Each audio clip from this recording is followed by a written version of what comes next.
Ashes to ashes, dust to dust, filling up my coffee cup. One way to shake me up. I've never wanted to sleep. Oh, I won't forget. Memento mori leaves a debt. You haven't paid it yet. I never wanted to sleep.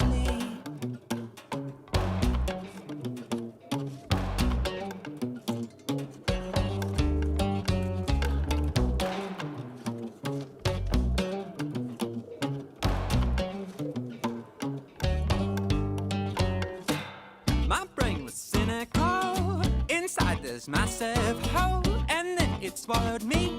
I never wanted to sleep. My suit stayed the same. Can't remember my own name. Inside the timeless cage, I never wanted to sleep.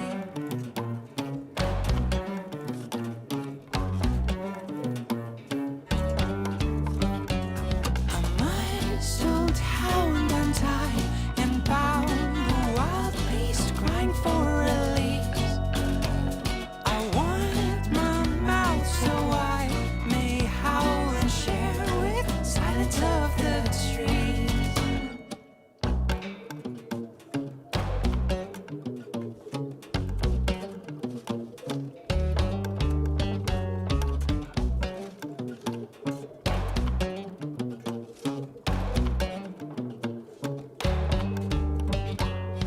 Ashes to ashes, dust to dust, filling up my coffee cup.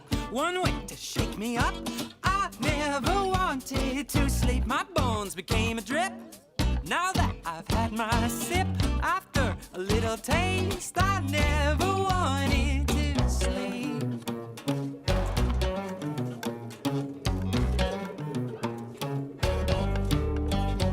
Like a muzzled hound untied and bound, a wild beast crying for release. I want my mouth so I may howl and share with silence of the trees.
I could tell your mother about that night you held my dream.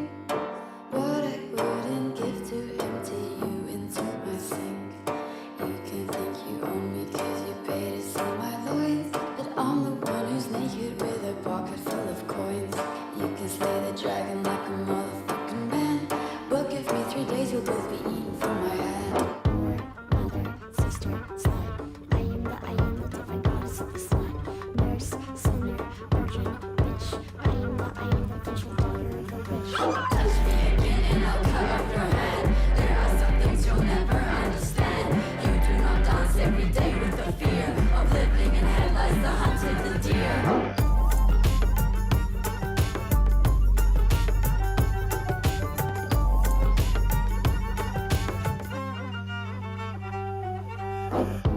Mother, sister, slut. I am the divine goddess of the slut. Nurse, sinner, virgin, bitch. I am the vengeful daughter of the witch. Mother, sister, slut. I am the divine goddess of the slut. Nurse, sinner, virgin, bitch. I am the vengeful daughter of the witch. Touch me again and I'll cut off your hand. There are some things you'll never understand. You do not dance every day with the fear of living in headlights, the hunt of the deer.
Sailing seas in bathtubs, green to grimy shores, waging war to wade in fours and sway off course.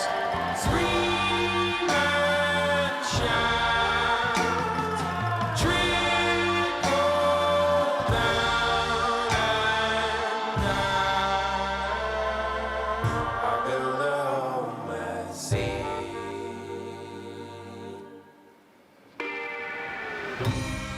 Squeeze a right hand foot into a left hand shoe. Eat your words, the first and third should taste of you.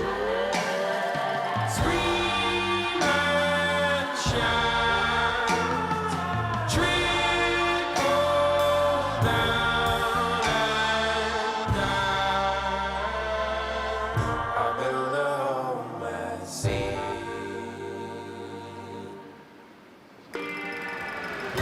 Hide the mountain from the molehill mountain. Go dig a hole to hide the seeds and make them grow. Pick a fruit and make the winds blow back to you. Scream and shout, trickle tries to take the land down. I build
Hey ho, where did you go? Did you wriggle or roll? Did you giggle or grumble?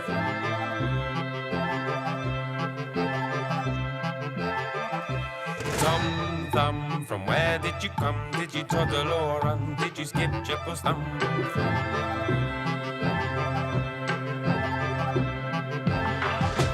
Go down, let's go down, let's go down. Don't you wanna go down and wriggle on? Have a sing-along, put some pickles on, and play the mellotron. Go down, let's go down, let's go down. Don't you wanna come down and wriggle on? Count to 21, and go and right a wrong, and feed the pelicans.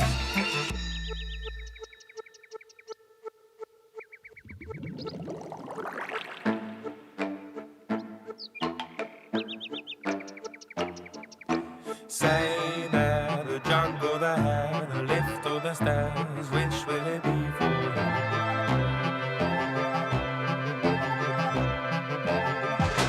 How now, big brown cow, the bow or the bow, the spade or the plow for?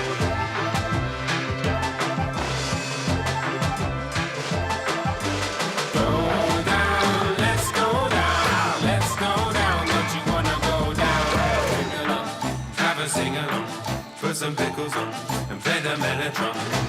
Go down, let's go down, let's go down. Don't you wanna come down? Count to 21, and go and right a wrong, and feed the pelicans.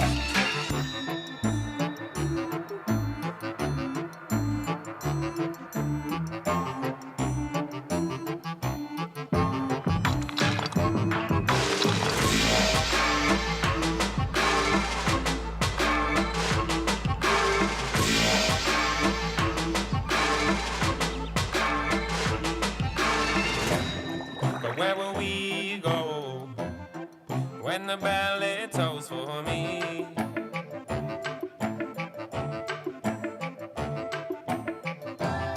But you and I know when it tolls, well, it tolls for thee.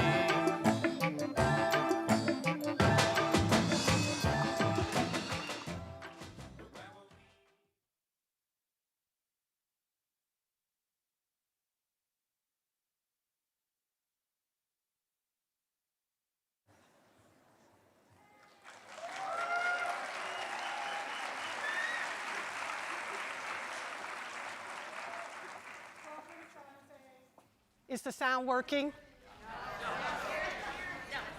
But you look so beautiful.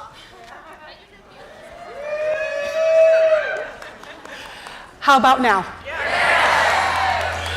Welcome Santa Fe to. Ooh, wow. Okay, that did not happen at rehearsal. Okay, Justin, are we all set? Yes, okay, let's start again.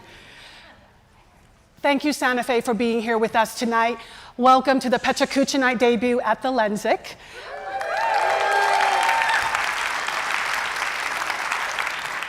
My name is Sarakamon Prapasari.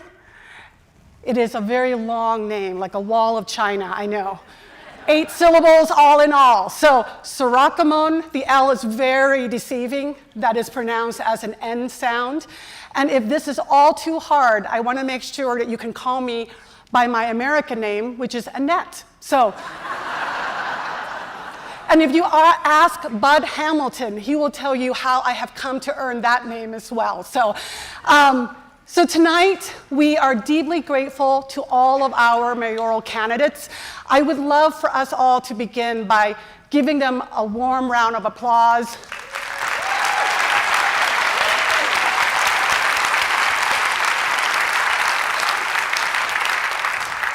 But before we get carried away and I give you the introduction about what PechaKucha Night is all about, and thanking some folks and having some PSA moments for our community, I just would love to invite JP or John Paul Granillo, who is a dear friend, a fellow community organizer in our community here, to open up this evening with a prayer. So John Paul, please join us.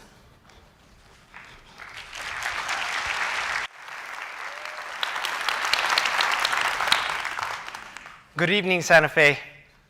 Well, number one, we usually start with the land acknowledgement, right? But we're not going to do it that way today because we're more than land. We're more. We're air, we're water, we're fire.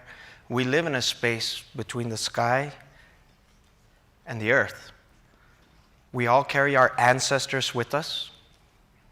Every single one of us has lost somebody that we bring with us. And they also need to be in harmony with where we're going and what we're doing. And when we think of politics, we think of good or bad or better or worse or this side or that. Or who's on top, who's on bottom. I brought this rock because it keeps me grounded and remembering that we're all humans. And if you have 5 fingers, we're part of the same tribe. So it's not whose land, this land, that land. It's our land. And though we moved from sight, the magic is still there. We're just bringing it bigger over here. So can I get a, we are Santa Fe. We are Santa Fe. Well, I can't hear you. We are Santa Fe. And we are one. We are one. There is no division between us. We are one. Okay, see, that one came out a little different. But what I challenge you to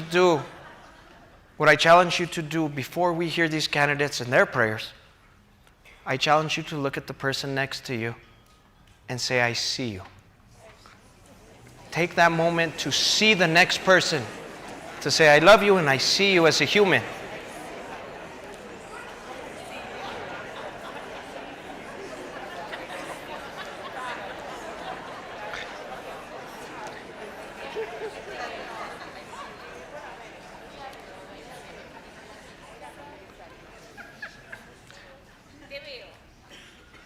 So one more time, we are Santa Fe. We are Santa Fe. And with that, we're going to get started tonight. So that is our prayers, that we see each other, we respect each other, and the next person who's up for the task of being mayor, may it be heard in the ears that needs to be heard.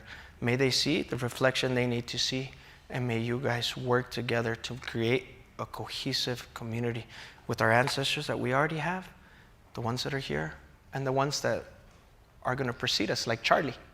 Hi, Charlie. So this is our future. This is why we're planting seeds and why we're doing trees that bear fruit. Thank you.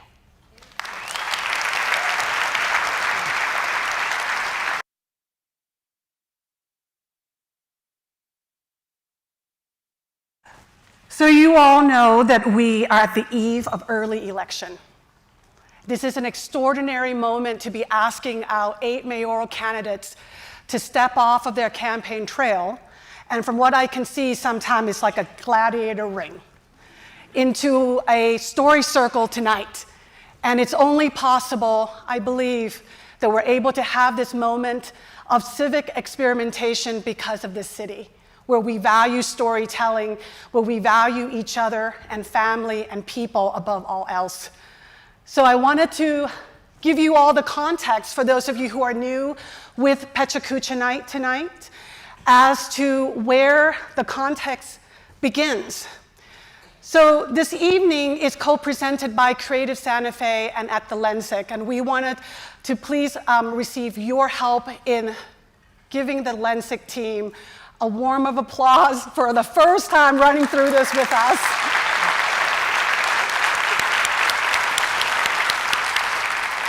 We did mention to them that we had never been successful at seating 200 people in 30 minutes. And so we were deeply curious whether we could do more people in this theater at that time. And I think it's going to get better. So thank you for all of your patience for tonight, of all the hassle of getting through, where we're going to get smoother and smoother. I also want to thank our media partners, the Santa Fe New Mexican and Que Suave Radio, for helping us promote tonight. We are always excited for different kind of partnerships to really amplify that this space belongs to all of us here in Santa Fe. And of course, tonight would not happen with all the creative partners that is touching it. Especially, I wanted to acknowledge Matthew Wine, who kindly fit in my request to create the beautiful emblem of the lettering design in the name of for us tonight. We had deep discussion about what kind of leaves exactly needs to be on that emblem. We went from cottonwood, and then it was like, well, October, it's like the aspens are turning, let's do aspens. And then there was a design revision. It was like, well, can we make some leaves bigger than other ones? He's like, no, absolutely not. They're all equal. So thank you, Matthew, for making that creative decisions. And we are absolutely grateful for my alma mater, St. John's College, for being the sponsor of tonight's live stream. So I have learned recently all the amazing thing that that St. John's, see my identities all colliding, sorry there. St. John's College has been investing locally here in so many ways. Tonight, it's just another way to extend access to this gathering that is monumental for our community. But I have learned that this beautiful campus up on the hill is really expanding its access into our community. I'm going to tell you some news that I hope is going to blow your mind, because it blew mine. So for New Mexico residents, the college had made a very clear decision that good education or great education is the need of true democracy. And it decided to slash its Ivy League pricing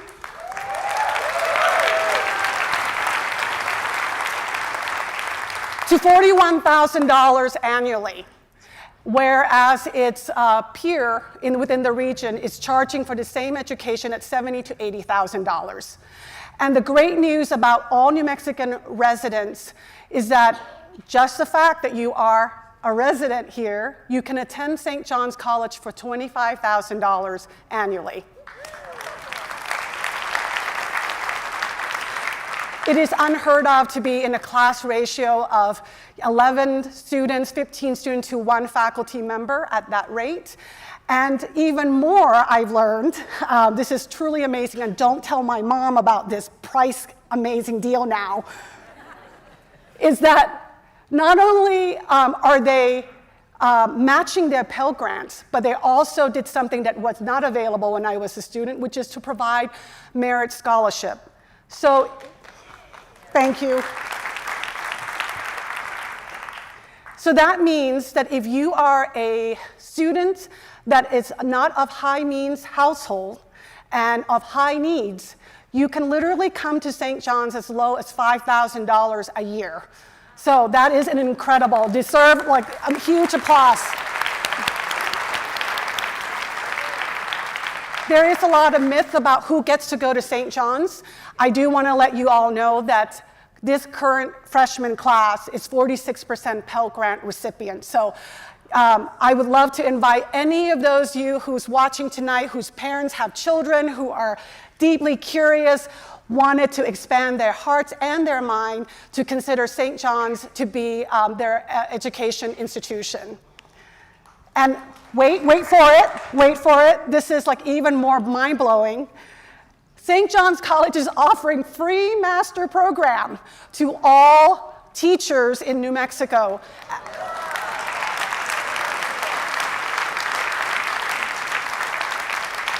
This is a time-limited offer. Okay, not forever, but for right now, they are offering this. And you can be from private school or you can be from public school. They do not discriminate. They just would love to give you a master's degree. You have awesome choices of liberal arts, Eastern classics, and now recently minted the Middle Eastern Classics program. So I encourage you to pursue this if you are a teacher looking for an additional St. John's experience to put in your resume. So lastly, St. John's is doing something that has been a big gift to many of the organizations and agencies right now in our community, is that they actually pay their students to become your interns. Exactly. I would say that one of the quality of our students is that you can count on them to be the most self-actualizing and intellectually honest people. And I know that many of us in this room right now and many of the arts leaders and cultural leaders in our community are actually St. John's grads. So I would love to encourage you, if you are an institution looking for brilliant kiddos to come and be a part of your workforce, this is a great opportunity to reach out to the college and put your institution as an offer. This is available to any organization in our city, county, or state. So you guys are all eligible. So I just would love for us to take a moment. You know, I know we're like up in the hill, St. John's up in the hill, and we like never think of it, but I just want you to know all the active ways in which they're really locally investing here. So let's give them all a round of applause.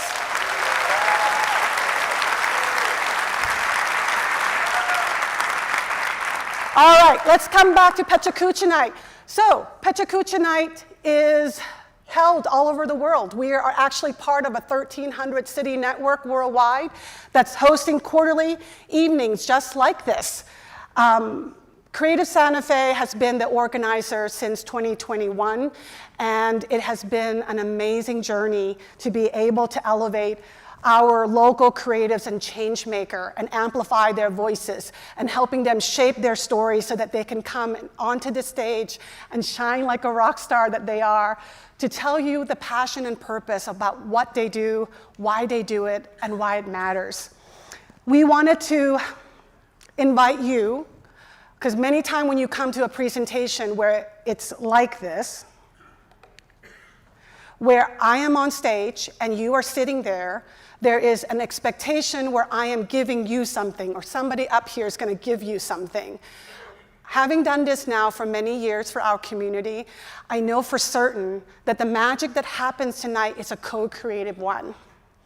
So I invite you to help us make that magic possible. Tonight we have a special moment with our presenters where they're constantly being evaluated whether they're good enough to be our mayor. And we have asked them to come tonight with their whole selves, to be as vulnerable and wholehearted, to let us see them as humans. So I invite you, even if you have your heart set out already for one of them, to be generous enough for their 6 minutes and 40 seconds to find the most beautiful thing each of them has to offer you.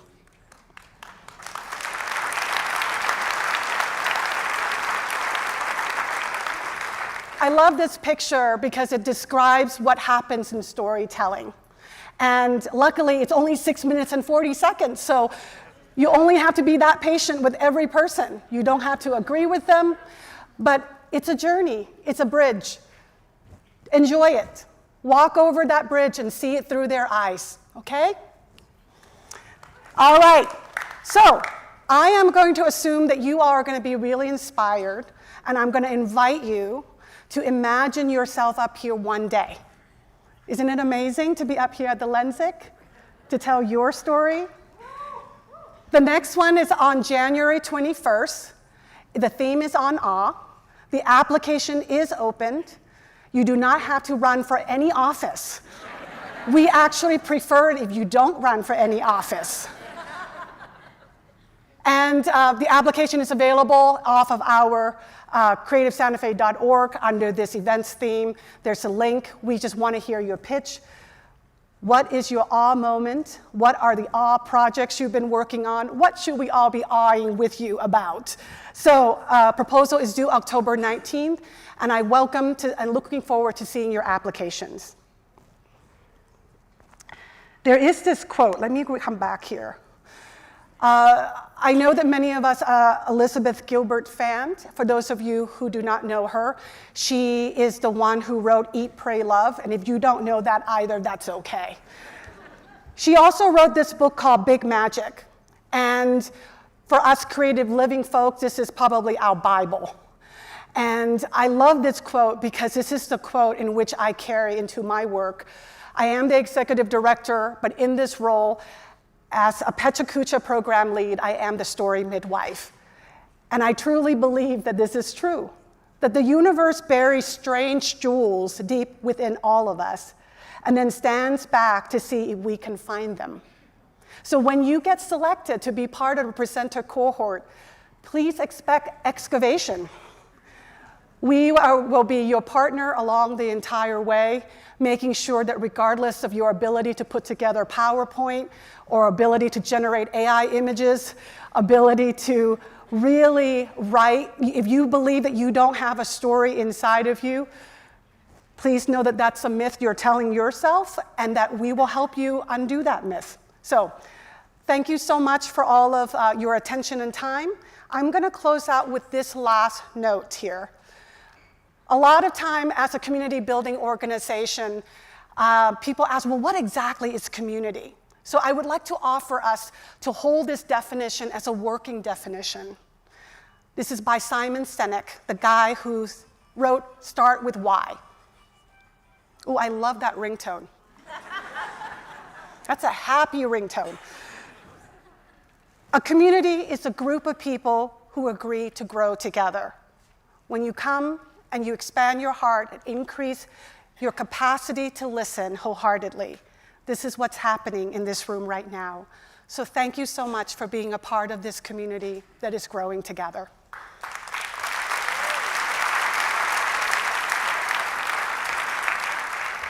This evening would not be a PechaKucha Night Santa Fe without my co-host, Max Neutra. From this point forward, Max will open up the evening with his introduction to evening's theme.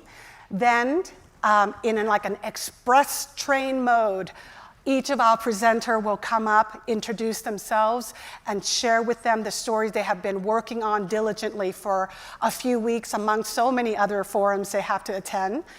And then Max will come up again, close out the night. He will invite the presenters to come back up here. We will take a deep bow together as a whole cohort of people who've been working together.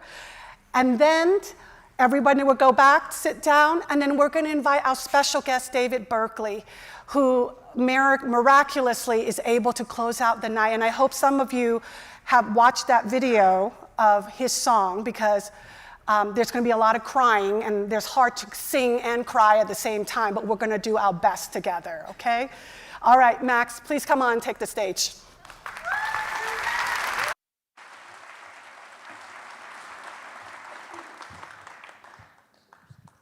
Hi, it's me. Hello, friends. What an honor it is to be here in the majestic Lensic Theater. My name is Max Neutra. I'm an artist, a musician, and I work as an experience designer for Meow Wolf. And I'm going to introduce the theme this evening. When I asked myself, what do I act in the name of?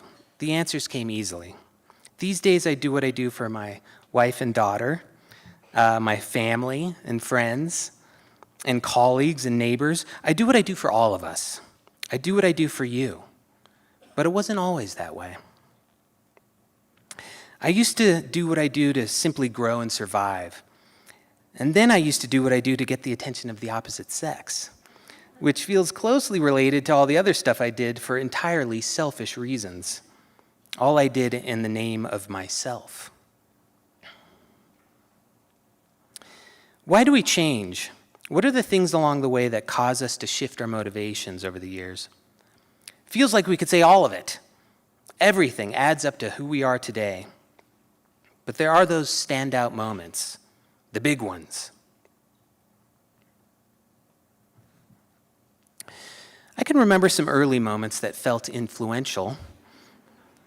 My mom was an artist, so I was painting and watching artsy foreign films with her at home.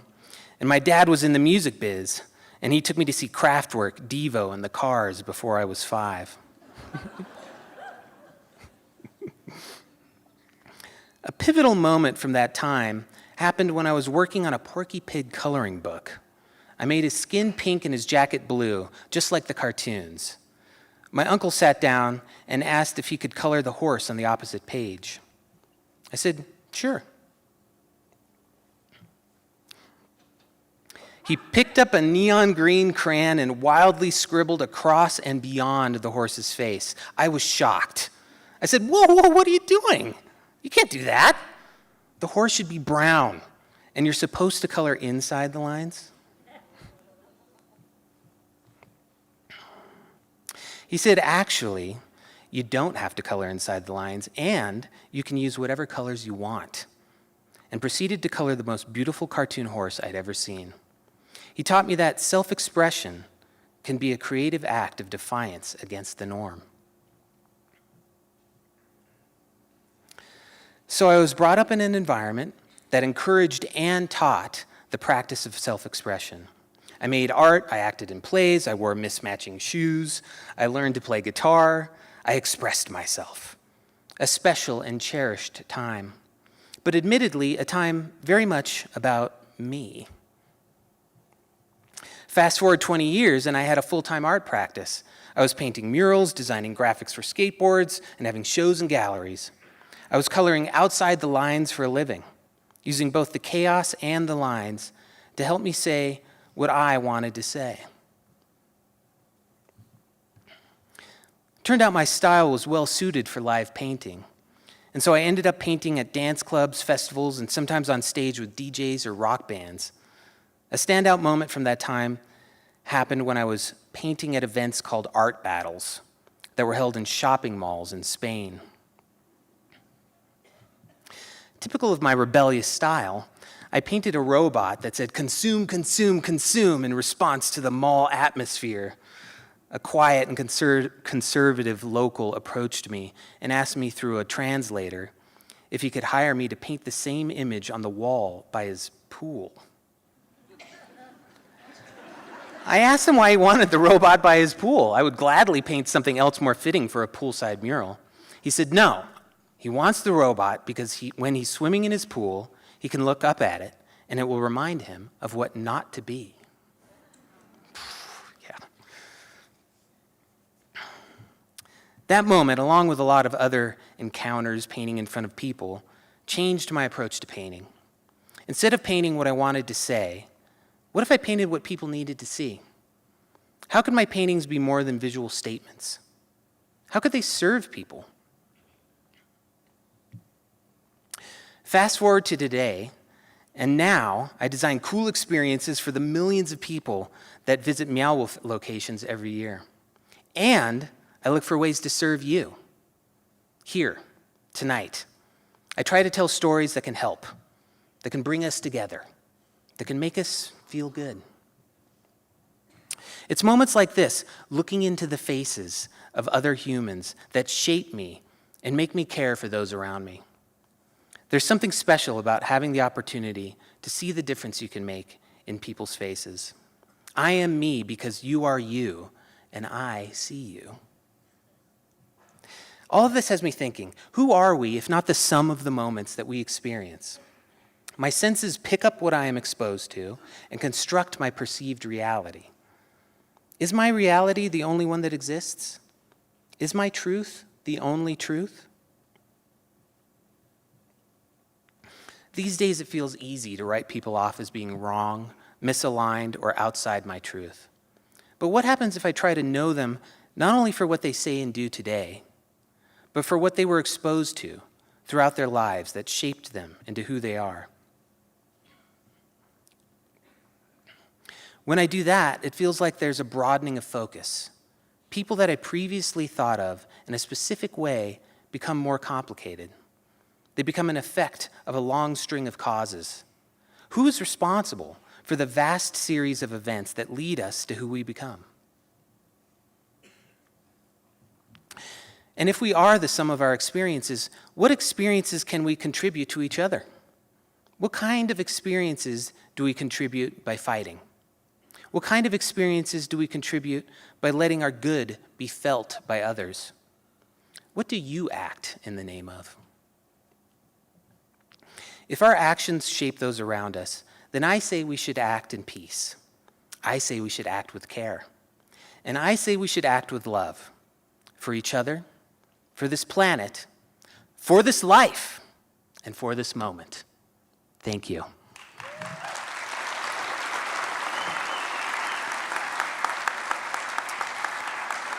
Thank you so much. Please welcome to the stage our first presenter, Michael Garcia.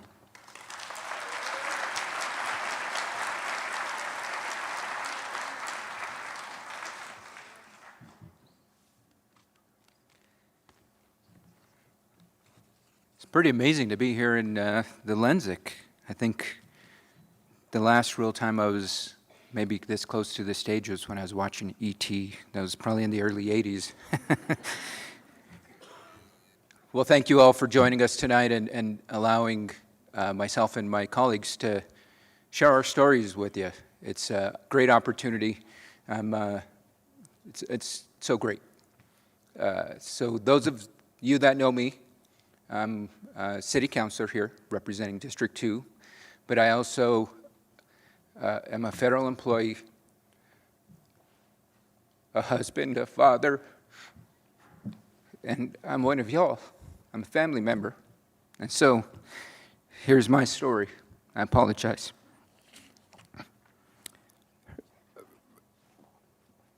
From folding chairs to City Hall,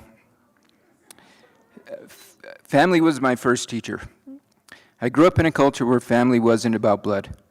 It was about those who stand together, friends, friends, neighbors, often whole communities. Family means we don't walk away when it gets hard, we hold each other up no matter what. Whenever a helping hand was needed, this is tough, sheesh. My mom was always the first to offer hers. Cub Scout den mother, PTC president, volunteering seemed to be her superpower. She seemed to show me that service just isn't a speech, it's a habit. You show love by rolling up your sleeves and showing up. My dad always was the last to leave at gatherings. Family weddings, Sunday service, you name it. Sheesh, I'm so sorry. Let's start again. I definitely I'm setting a bar for folks, so we're going to start over. Thank you, Sirakamon.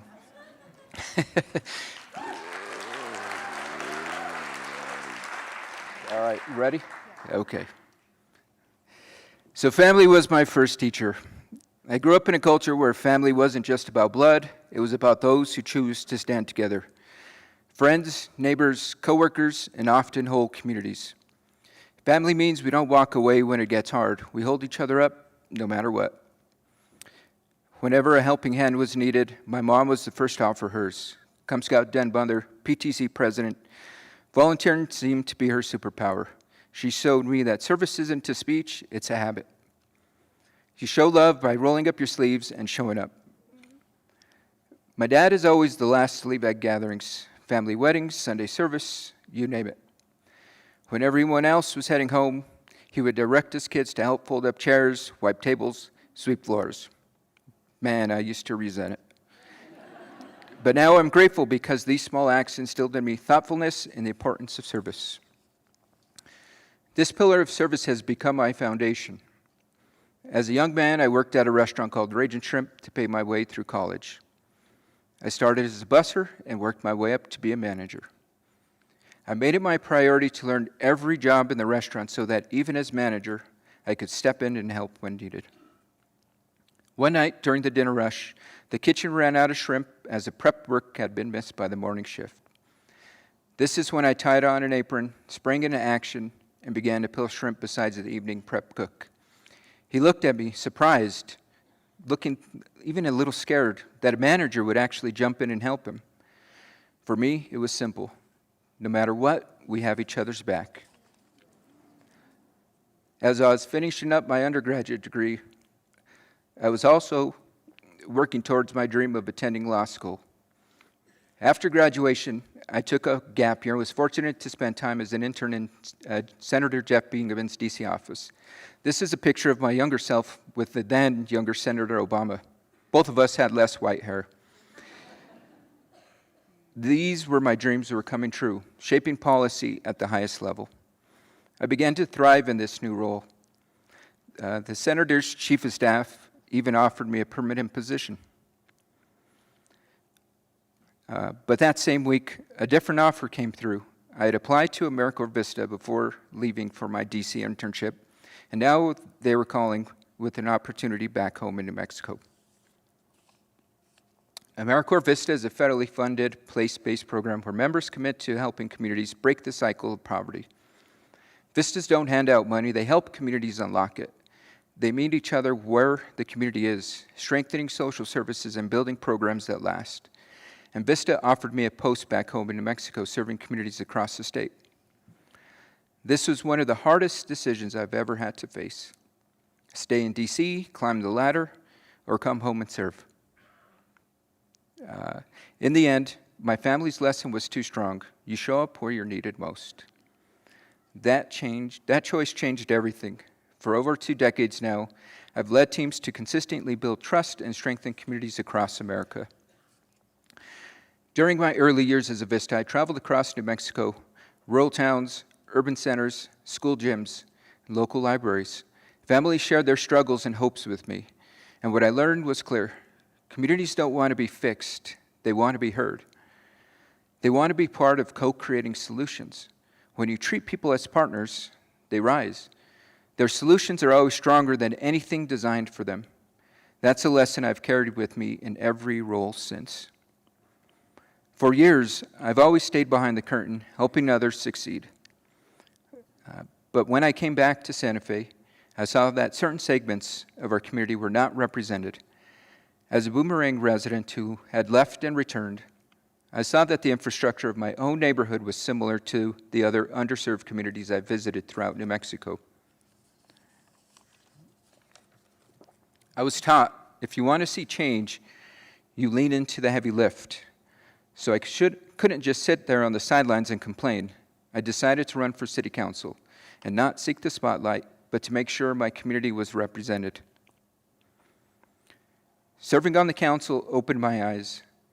I saw the systemic challenges, lack of affordable housing, displacement, inconsistent city services. I also listened to the people doing the daily work, our city staff. Too often, they felt unsupported.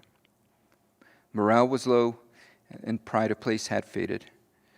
But I believe in our workers. When the city's employees thrive, the whole community thrives. I want to see a city where people feel proud of their jobs, proud of their neighborhoods, and proud of the simple fact that Santa Fe works for everyone. A well-run community isn't flashy. It's effective, it's efficient, and it's for everybody. You shouldn't need a press release to know when it's working. You should feel it every day. Smooth roads, safe neighborhoods, services quietly doing what they're meant to do. That's the goal. And for me, family has always meant standing together when times are tough. That's what I saw in my neighborhood as housing costs rose and displacement loomed. Family doesn't walk away when things get hard. Family holds on tighter. Midtown's redevelopment brought this home for me. Success could ripple into one of our underserved neighborhoods and push families out. We couldn't always stop those pressures, but we can prepare. This is why I fought to develop a neighborhood stabilization plan. Stabilization plans are support beams, holding families steady in their homes when the weight of change presses down. That's what family has always meant to me, not walking away when the moment is hard. standing side by side, carrying the load together. It's the same lessons my parents taught me as a child, and it's what I practice peeling shrimp in a crowded kitchen. From folding chairs to creating public policy, the lessons have always been the same. Family shows up. Service means carrying the load together, and leadership means widening the circle so that everyone has a seat at the table. That's my passion. That's my purpose. And that's my story. Thank you.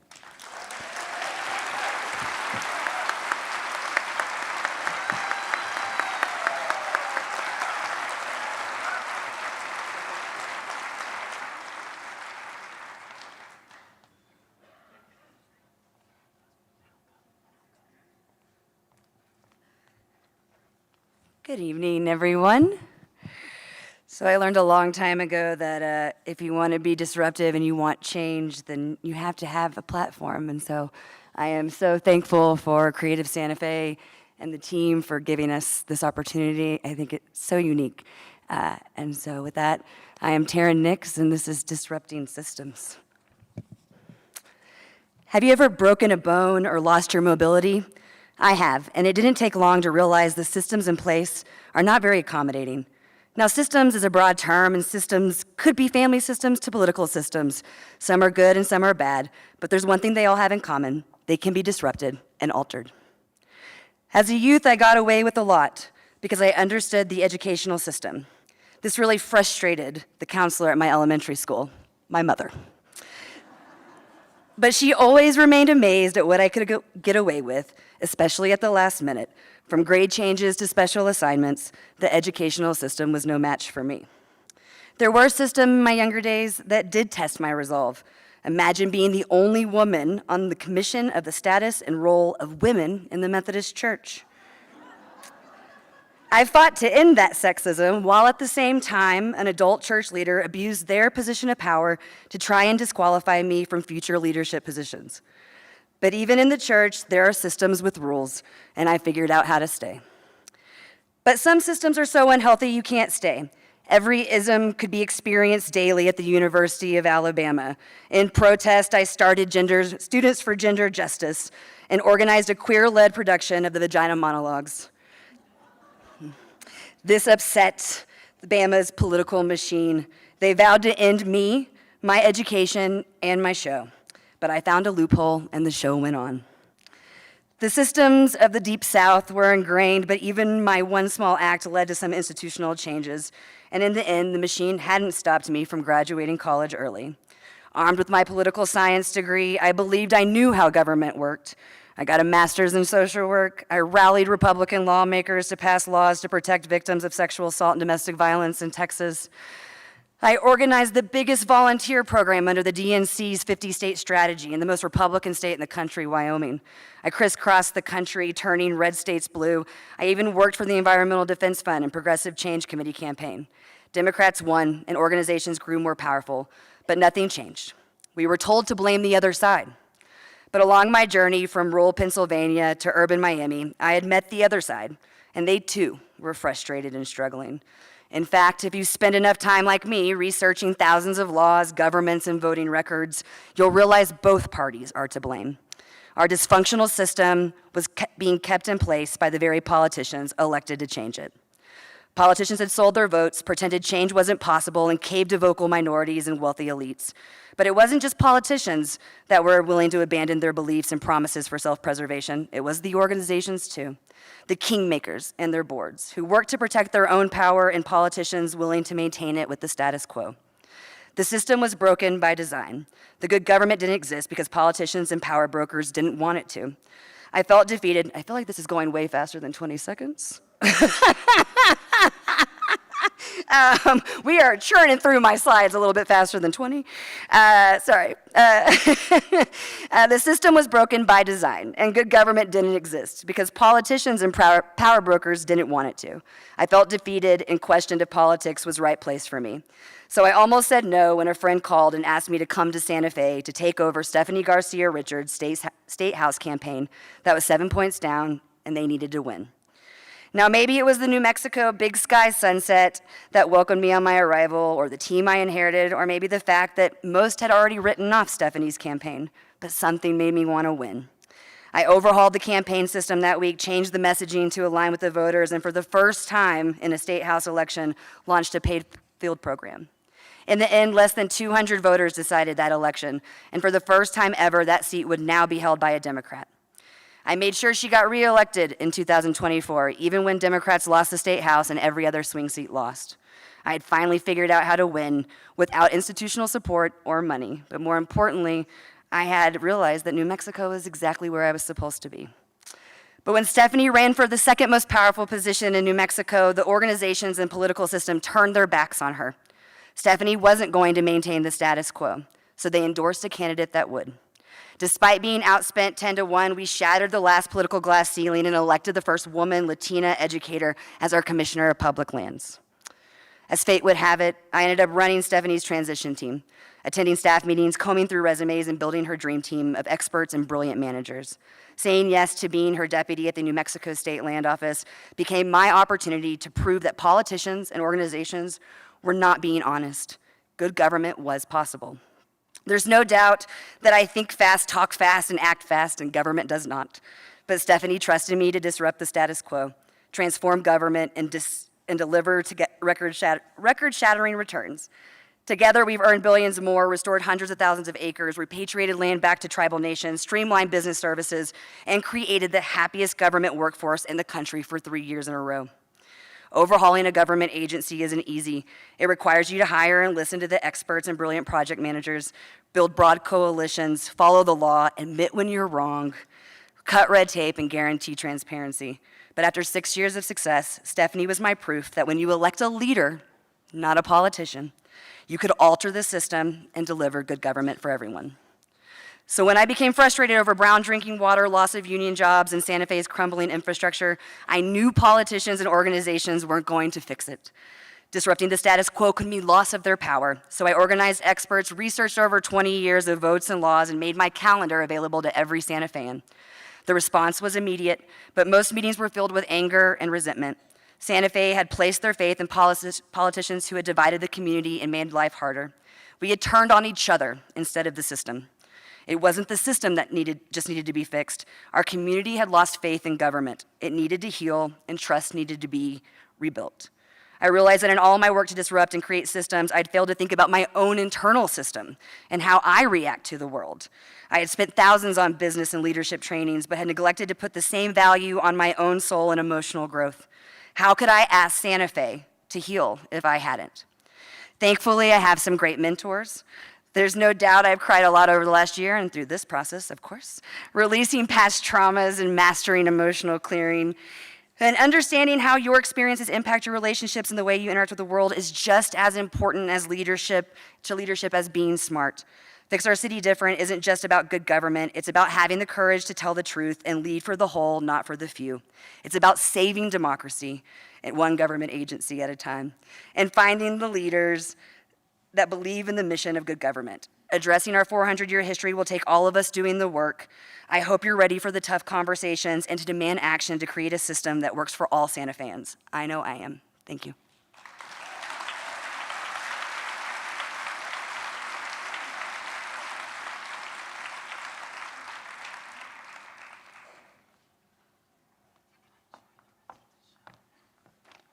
Hello, everybody.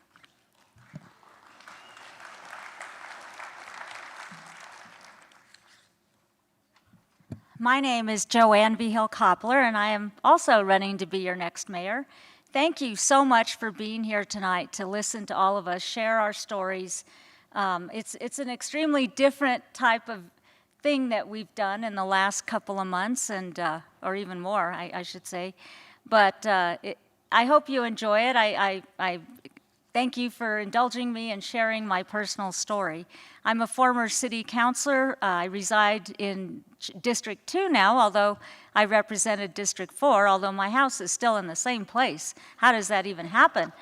At any rate, I'm proud of the service that I've given, public service throughout my career, and you might see a little bit of that tonight, but you're mostly going to see things about me. You're going to learn about me. And who doesn't love talking about themselves? So, here we go. I grew up in northern New Mexico, where the arroyos were our playground and sunsets stretched forever. We didn't have much. We wore hand-me-down poor clothes, anything that we could get our hands on. Nothing I owned was ever new. Clothes and toys came from cousins and thrift stores, but that was enough to feel rich in what mattered. My parents divorced when I was 8. They both stayed involved in my life, offering encouragement and love. Still, I saw how hard they worked just to make ends meet. I wanted a different life for myself, and I knew I'd have to carve my own way. From a young age, I also knew I didn't want to be boxed into what they called women's jobs, secretary, assistant, the roles people expected. That just wasn't me. I wanted to manage something, to lead, to keep climbing. I never lost that drive to get ahead. I learned quickly that if I was going to get anywhere, I had to rely on myself. No shortcuts, no safety nets, just grit, diligence, and hard work. Day after day, year after year, I showed up, pushed forward, and refused to quit. My mother scraped to send my siblings to college, but by my turn, the well was dry. So I worked, saved, and paid every credit hour myself. I earned degrees in psychology and a master's in public administration. Step after step up the mountain. The system then, though imperfect, was fair enough that hard work could still move you upward. When I finally graduated, I threw a party for me, my family, and friends. I celebrate every sacrifice, every shift I worked, every dollar scraped together. It added up to my degrees, but more than that, my independence. Every job I took, I aimed higher, better pay, bigger responsibilities, more knowledge. But once I got there, I pulled others up too. That's fairness. You don't climb alone and pull the ladder up. You hold it steady so others can climb beside you. As a city councilor, I fought furlough cuts that hit the lowest paid workers hardest. My testimony overturned those cuts, winning back pay and benefits for those employees. For many families, that meant rent was paid, food was on the table, lights were kept on. Fairness isn't abstract, it's survival. I served in all 3 branches of government: executive, legislative, judicial. I've worked for Governor Michelle Lujan Grisham, Governor Bill Richardson, Mayor Art Trujillo, Mayor Sam Pick. I understand government is only working if it is working for the people it serves, the people who live those decisions, the workers, the families, the ones who usually have the least voice. My psychology degree taught me something important. Every person has a different mindset, but almost all of us share the same deep need to be loved, respected, and appreciated. That realization shaped how I led and why I was drawn to public service. I carried those values into human resources and management. Every policy I wrote, every training I delivered came back to fairness, equality, and appreciation. Employees remember that. To this day, I run into people who tell me I made a difference in their careers. That's what dignity looks like. People don't leave their lives at the door. They bring joys, worries, struggles, and pride. And if leaders can't see that, they lose the heart of the organization. To me, that work could be serious without being miserable. Then came the steepest mountain of my life, stage 4 breast cancer. I went through experimental treatment designed to kill everything in my body except me. It was brutal. Many didn't make it, but I did. 31 years later, I'm still here, still grateful and still serving. That battle changed everything. Once you've stared death in the face, you don't sweat the small stuff. You choose joy. You live with gratitude, and you never, ever take another day for granted, and you never have another bad hair day. Survival taught me how fragile and therefore how precious life really is. As a single mother, I raised my son, now a firefighter paramedic, saving lives every day. Watching him step into his calling is my proudest accomplishment. He's proof that grit and love build strong foundations. His service carries forward the lessons I lived. Gratitude also means making room for joy. For me, that's music, sports, travel, friendship. Joy isn't just a luxury, it's fuel. Life isn't meant to be endured in silence. It's meant to be celebrated loudly in every way that you can. I've danced to Lady Gaga, cheered with Mick Jagger. I've even talked with Elizabeth Taylor. That's my photo. I even saw Elvis Presley twice. That's my photo, too. Those concerts weren't just entertainment. They reminded me joy is contagious and that even in the tough times, you've got to make space for delight. The truth is, I've lived a life I never imagined in that girl and hand-me-downs. I don't take one bit of it for granted. I know firsthand that systems matter because fairness, access, and opportunity helped me climb. That's why I fight for them now, for others making their own climb. So when I serve, it's not for status or recognition. I serve because I know what it means to start with nothing, fight for life itself, and still choose joy. That's the story that shaped me. I serve in the name of fairness, dignity, and joy, because no mountain has ever been too high, whether it was poverty, cancer, or even being written off at work.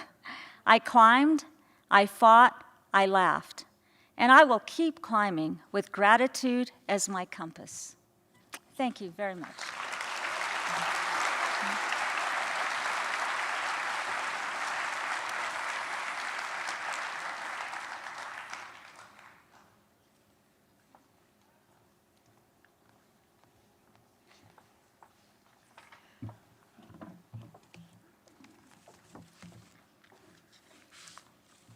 Greetings all. I thank Creative Santa Fe for making this event possible and debuting at the Lindsay, and for all of you for coming out tonight. Through this declaration of a mayoral candidate, I've become known as the wild horse in this mayoral candidacy, and I've enjoyed meeting everyone at forums and interviews to listen and your concerns as well, and also stirring up a few hornets' nests. I hope you will get to know me a little bit better, as I am a perpetual academic, scientific, and economic seeker. As I present my story of Hurricane Jeanne, I hope you'll have some more insight to my perspective. Thank you. I was born in Iowa. Summers meant discovering arrowheads in the farm fields following my grandfather as he planted rows of corn. I traced the Indian band's trading routes from different types of arrowheads I collected and learning indigenous ways, revealing knowledge. My father was a pharmacist, a chief narcotics inspector, and a homeopathic, believing in Edgar Cayce. My 100-year-old mother never saw a doctor except to give birth to 6 children. My grandmother was a caretaker for a one-room schoolhouse where I acted as a teacher and gave lessons to my siblings. I needed to secure funds for my University of Iowa tuition. I wrote an athletic sports proposal to the athletic director, which resulted in me receiving the first women's athletic scholarship at the University of Iowa. I opened, thank you.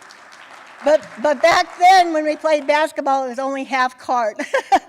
So I opened the door for women's athletes, and Caitlin Clark, you have to thank me for that. After my BGS degree in physics, environmental science, and journalism, I secured a job with the EPA. I wrote congressional environmental protection resolution bills.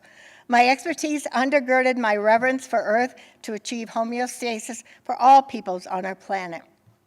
Also, my EPA role was traveling internationally to U.S. military bases implementing environmental workforce programs for servicemen transitioning from military to civilian environmental and farming careers, and healing veterans while nurturing the earth. As a parent, I became a Montessori teacher, K-12 educator, PTA and community organizer, serving on town hall boards, launching preschool and after-school programs, building playgrounds and sports fields. They didn't know soccer way back when, so while pursuing an MED and EDD, it was about coalition and community building, not just the degrees. SPED teachers diagnosed my 3 sons with dyslexia and enrolled them into a school for dyslexics, the top in the nation, and it was only 20 minutes from our home. I knew with spell check tools they didn't need to learn how to spell. They had high IQs with visual and mathematical acuity and an innate ability for analyzing visual data and art. I litigated against the state and the school district. I won a lawsuit to place them in a private school without a SPED program. They compensated for their dyslexia with technology, excelling in high school and college with careers in data analysis and creative arts. My lawsuit set legal precedents for all students in the state. After that, I became a course development administrator, championing digital learning systems for the U.S. Department of Education and a digital consultant for regional, national, and international school districts, textbook publishers, testing services, while negotiating and closing multi-million-dollar contracts on national and international scale. Now comes the Hurricane Jeanne story. In 2004, Hurricane Jeanne's tracking system indicated it was heading out to sea, but it corkscrewed back to Florida, where the eye of Hurricane Jeanne landed near me. The energetic forces unexpectedly caused a Kundalini experience, transforming my 3D academic scientific perspective of reality. I went back to Iowa. I experienced my own Plato's Cave. I researched and experienced heart intelligence and discovered quantum hexadynamics, a cryptological code to the universe by the late Captain Whitlock, the director of Navy intelligence. When we met, without saying a word, he looked through my eyes and deep into my soul and said, "I've been praying for you, as we need to reach young minds before they become indoctrinated into our flawed educational system." Captain Whitlock mentored me while I pursued my PhD in quantum hexadynamics. I presented at the Santa Fe Science and Consciousness Conference, where I sensed the land and the indigenous wisdom in Santa Fe. I chose to extend my stay permanently in my enduring search for reality. I authored a New Mexico Senate bill for immersive 3D STEM education, which was recognized by the U.S. Department of Education as the nation's most innovative program. Roundhouse backroom deals buried it.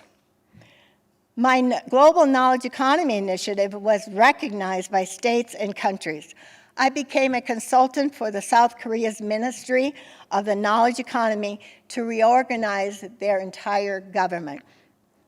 My Turtle Island mandate to represent Southwest Indian countries as a special envoy to global indigenous peoples, I was honored by the Maoris in New Zealand and to the Amana of Indonesia, to Canadian First Nations, while advancing quantum hexadynamics and heart intelligence with their spiritual wisdom. Across ancient and indigenous myths, the turtle carries the land on its back amidst the flooding ocean waters. Being of Viking heritage, who also migrated to America, I founded the Protectorate of Turtle Island Foundation with a vision to establish a Turtle Island United Nations in the Grand Canyon to fulfill the eagle and condor prophecy for all peoples.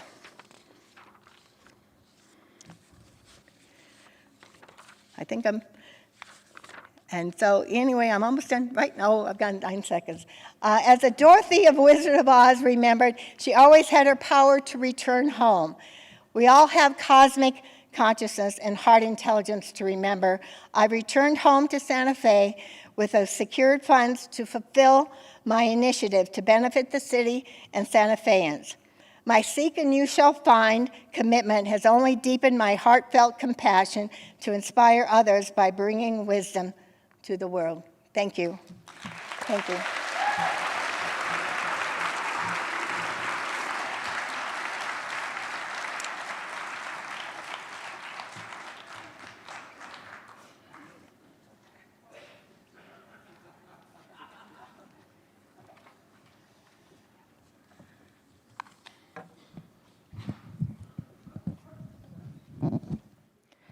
Hello, everybody. My name is Letitia Montoya. I was born and raised in Santa Fe. And right here, I used to come when I was a little girl to watch the cartoons when they come out on Saturdays. So this was a home for me on the weekends. The reason I'm here in front of you today is because I care. I care about what's going on in our community, from the homeless population to no rent control, to people not being able to afford a home here. So my experience for the last 4 years is to understand and listen to everybody out there, to know what they want from me, so I know what to do for them. I'm here for the people of Santa Fe, not for a title, but for the people that live in this community. We all live together, and we all need to know that we're here to build a better future for our city and for our children of Santa Fe.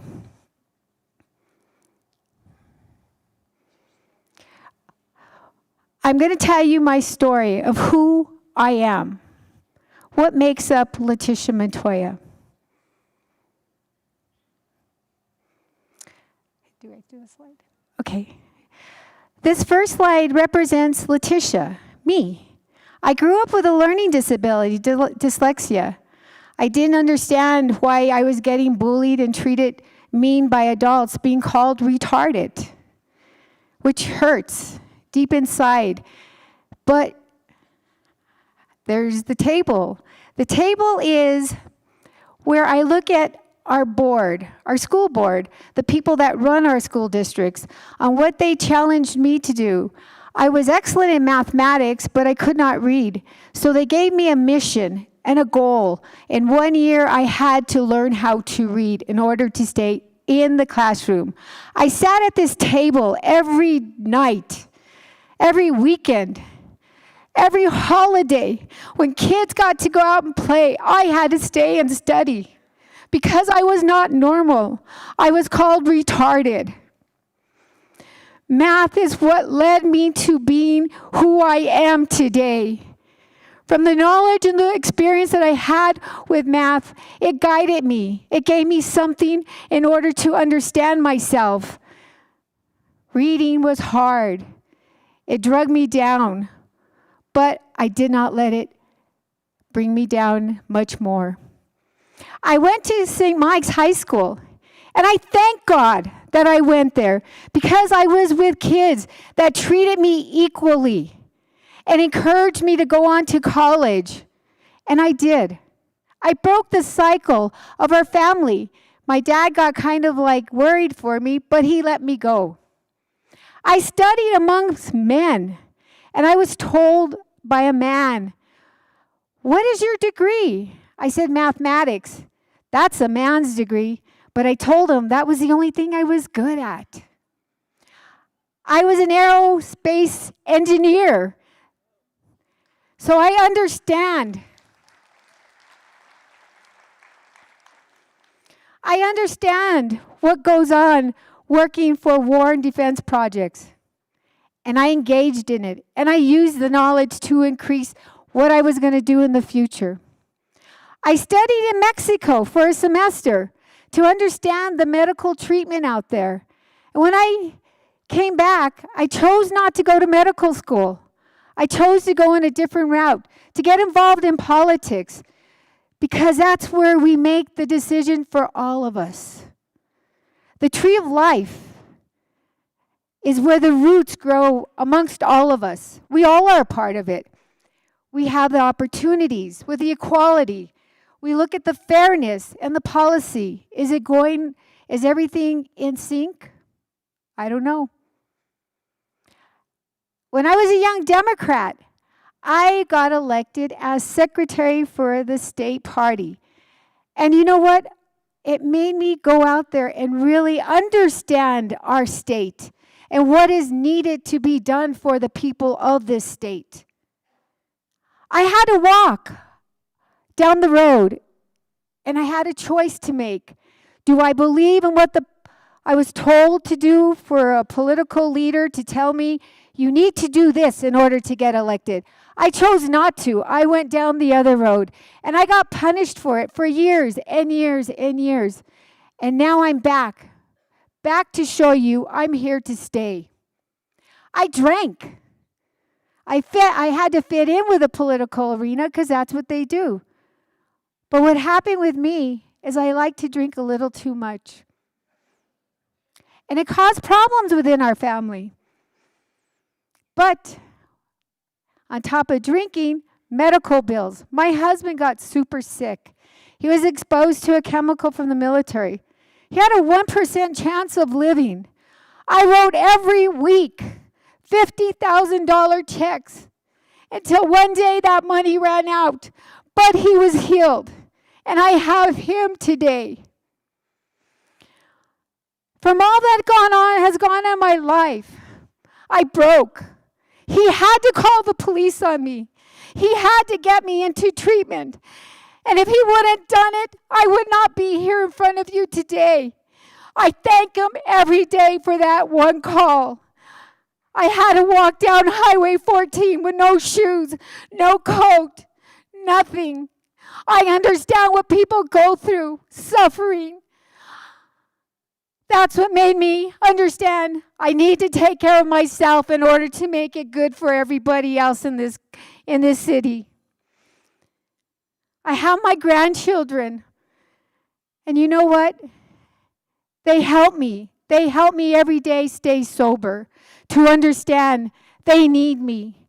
And I see all these other kids out there playing the sports. They need us. And I promise that I told them, when I get elected, I promise you, you will have a splash, what do they call it? Splash slides, and a bigger facility for their sports. My husband and I, Michael Segura, we rebuilt ourselves. We started with contracts with the city, and we landed a Canada contract. So that tells you with some hard work, you could pull yourself up from the bottom on up and push yourself up, but also to remember to help everybody else along the way. I sit as CD3 vice chair. That's Congressional District 3, Teresa Ledgers, and I oversee 13 counties. And what I see in every county come back to what's happening in our own city. So I understand the need of people throughout our whole state. My grandmas are my true leaders who've always been there and has supported me on whatever I do. This right here is Marie. I pick up the shopping carts for the city, and she's a young lady that is homeless.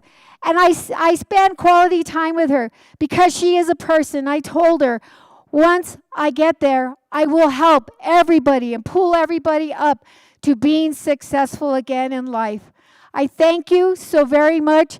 My name is Letitia Montoya. My roots go deep here in Santa Fe. I go back 17 generations. And you know what? Like I tell everybody, I'm not 50% of nothing, but I'm 100% of everything. I thank you, and God bless you, and have a wonderful night.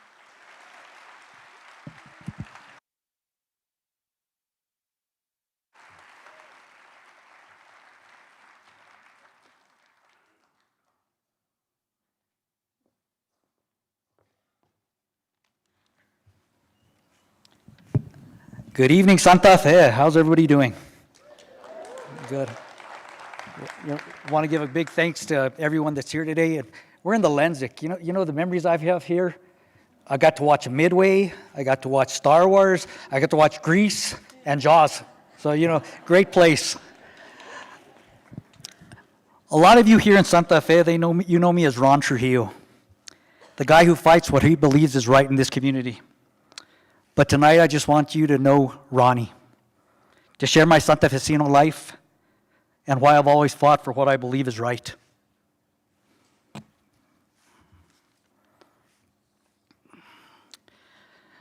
I'm a proud Santa Fecino. I was born at the old St. Vincent's Hospital long before it became the Drury Hotel.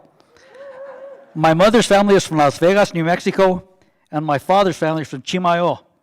My ancestry is Native American and Spanish, a true mestizo. I am the proud product of two peoples who were once at war with one another. Frenemies, you could say.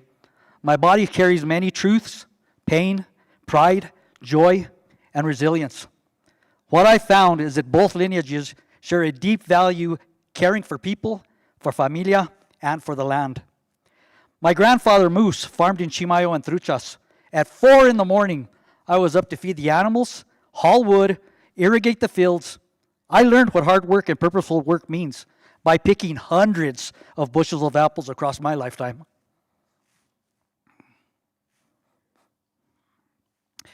When my grandmother was wheelchair bound after her stroke, my grandfather planted flower gardens all around the house so she could see them from her window. People said it was the most beautiful farm in the valley. He showed me that caring for a place is really caring about the people we love. My dad was my biggest fan. He was my mentor and my coach. He believed in service, in giving back, and standing up for the underdog. When I was 19, he died of cancer, just 6 months after his diagnosis. I have carried him with me every day by showing up for people and believing that good work is done steadily through endurance and perseverance. When my dad was alive, we connected over sports, from the fields to the bleachers. When he passed, the family I had kept me going. They showed me that family isn't only blood. It's the people who show up when times are tough.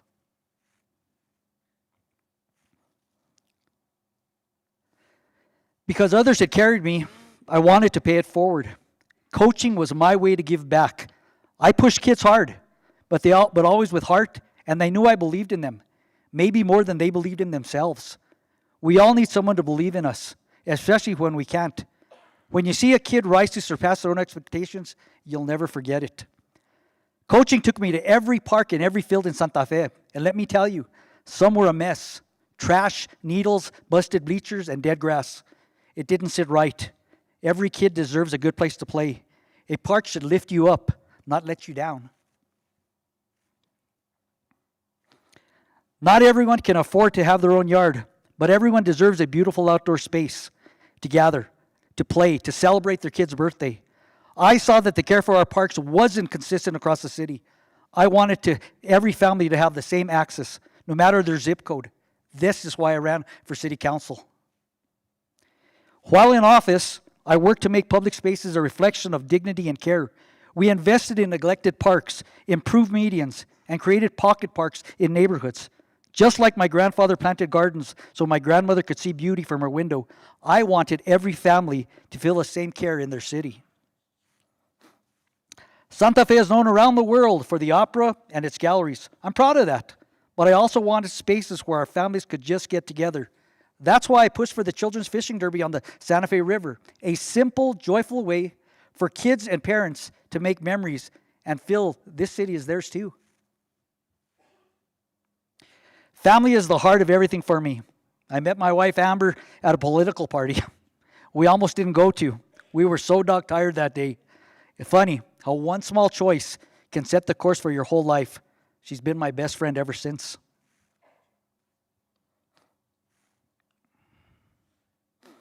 Together we've raised 2 kids, Hunter and Cristiana.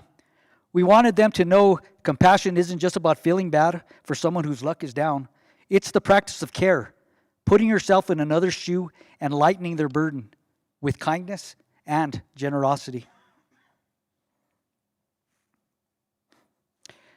We wanted our kids to treat everyone with dignity, regardless of their bank account or degrees. That's why, on the first Saturday of every month, our family led the volunteer corps at Pete's Place, the shelter for the unhoused. I raised my kids there. Hunter's eyes widened when he saw another boy his age on crutches. It changed the way he saw the world. Those Saturdays left a mark. Hunter went on to lead his fraternity in community service at a shelter in Las Cruces. Cristiana is now pursuing medicine to serve through healthcare at UNM. I'm proud to see both of them living the value of care, carrying forward the legacy of our family. For 25 years, I worked at the New Mexico Department of Transportation. Not the flashiest job, but somebody's got to build the bridges that don't fall down. Safety, reliability, that was my work. You may not think about it when you're driving, but trust me. But trust is built on the roads that quietly carry us home. And maybe it was fitting for me, because I come from two peoples who were once at war with one another. My life has been about building bridges, literally and figuratively. Roads connect towns, but trust and care connect people. That's what keeps a community strong. Santa Fe shouldn't just be livable, it should be lovable. Parks, medians, sidewalks, these aren't small details. They're how a city shows its people they matter.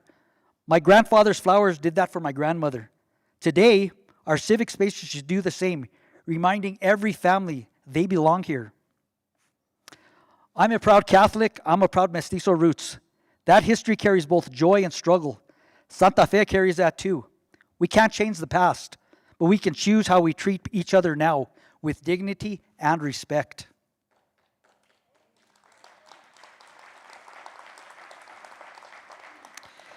What I've learned is simple.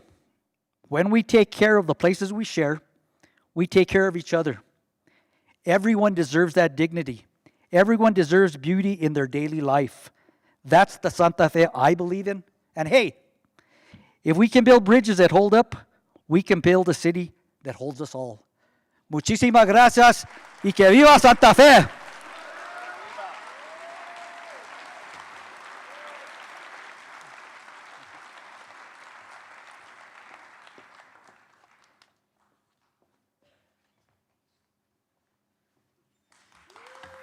Thanks, guys. Thank you, everybody. I'm going to take a moment to just give a big shout out to the Creative Santa Fe team. First off, they do a ton of work around this community, not just PechaKucha, over the years. They've been a catalyst for so many projects. The Siler Yard is the biggest and most visible. Maybe PechaKucha is the most visible now. But they deserve a lot of credit. They managed to get a whole bunch of politicians to can themselves into 6 minutes and 40 seconds, which is pretty impressive here. We laughed, we cried, we faced deadlines. It's fun to get here, but I'll tell you in 7 minutes whether this was actually successful. So that's, as I mentioned, my name is Justin Greene, or maybe I didn't yet. I'm a county commissioner, entrepreneur, and architect. Santa Fe is my home. I've spent my 32-year career working on community development projects in Santa Fe. I'd like to thank my wife, Sandra, who's the best partner I could ever have here. She helped me with this and with everything I do in my life. She's really amazing. My presentation, Designing a Table for All, is dedicated to my mother, Isabel, an artist who inspired me and taught me that what it means to serve with love, to lift others up, and to always keep a seat at the table for everyone. Thank you, Mom. And with that, thank you for all being here today. Many of my fondest memories were around a kitchen table in our New York City apartment. It overlooked a busy street, and though I was an only child, raised by a single mother, Isabel, we were never alone. Almost every day, the kitchen table was full of love, filled with people that were our chosen family. Our table welcomed outcasts and exiles. Some were literal exiles, fleeing dictatorships in Latin America. Others were figurative exiles. Young gay and lesbian professionals shunned by their families and hometowns. At our table, Isabel, my mother, created a space for them to make themselves at home, no matter who they were. At that table, I learned Portuguese. I discovered art and architecture, but I also learned grief. I lost my first mentors, John to an overdose and Michael to AIDS. That table held laughter, sorrow, love, and dreams. It taught me the preciousness of life and the resilience that we need today. My mom taught me a simple lesson: keep an open door, an open heart, and always leave a seat at the table for others. I've carried that lesson to every table since. Whether I'm a host or a guest, it's because that's the way I live and that's the way I lead.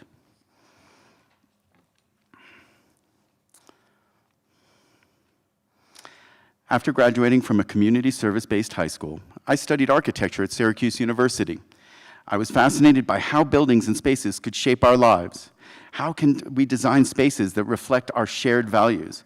What would it mean to build places where everyone truly feels they belong?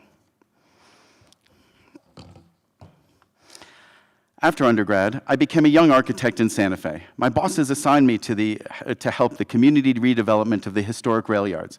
Led by the American Institute of Architects, we brought together experts and community leaders to reimagine the future of this space. We weren't just planning, we were dreaming together. We overcame it with, Santa Fe was having its growing pains back then too. We overcame it with collaboration and architecture. It wasn't just input, it was democracy in action. Vision, communication, clear tools, real trust, and a belief that we could decide together across our differences around these tables. We dreamed big. The process was a huge success. The city accepted the community's vision, but we still needed a plan. It was then that I was hired by the city of Santa Fe to help draft the master plan and to make our dreams into a reality. The community wanted a vibrant neighborhood, a cultural center, an economic center, a transportation center, and somehow we have it all. That role placed me at the center of the Rail Yards District, where two key projects needed attention: the Teen Arts Program and the Farmers Market. Both were at risk of losing their home and settling for less. Both became opportunities to imagine more, not just what's practical, but what's possible when a community believes in itself. Santa Fe is an arts capital full of creative teens, yet the emergent teen arts program was at risk. Due to no fault of its own, it was about to disappear. We needed to do something fast to save it. Facing potential shutdown, Ana Gallegos and Reinhardt rallied a small board that included myself, Richard Polizzi, and Danny Rubin. Together, we started a nonprofit, raised funds, and built capacity. That became Warehouse 21, a launch pad for young artists to find their voices, their place, and their community. Its alumni started, thanks. Its alumni started Meow Wolf, toured the world, and redefined what art could be. Around the same time, I met Don Bustos and local farmers who were looking to secure a spot in the new rail yard development. The farmers market had wandered around downtown after they lost their spot at San Busco. They wanted something permanent, secure, and simple. Their dream was a nice parking lot, just for the summer months. Around another table, we invited them to imagine more, their own permanent home, year-round, with indoor space. The dream was big, to be sure, but we did it. That dream became the Farmers Market Pavilion, an award-winning space hosting events for farmers, artists, and our community.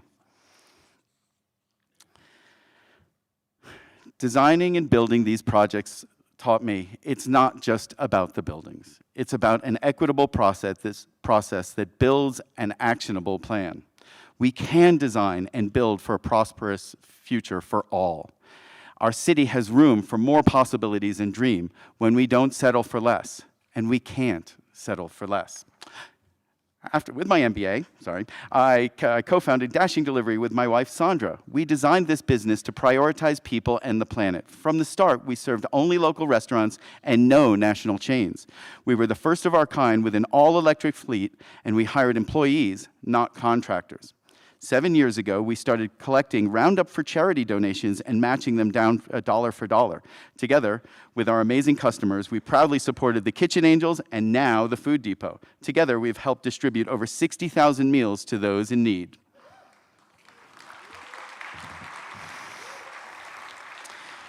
Years later, I was invited to join the Pueblo of Tesuque Development Corporation. They had a new casino to build, but more importantly, they had an old casino they wanted to repurpose.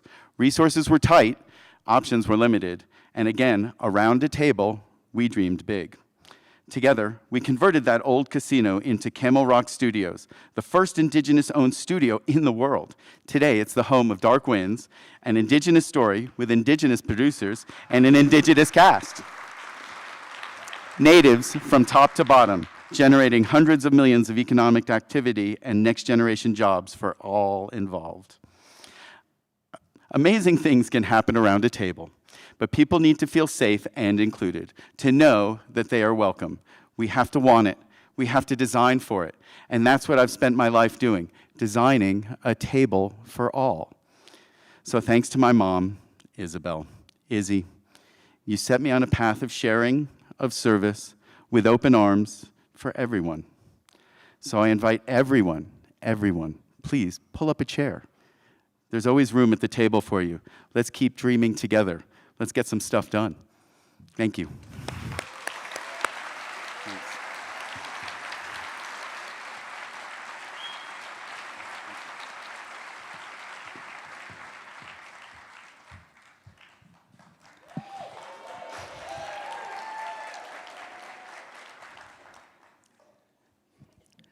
Good evening, everyone.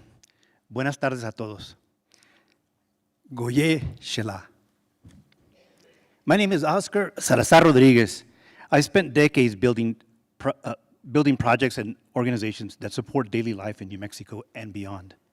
But tonight I want to share something personal, why I do this, and what I hope it means to those who come after.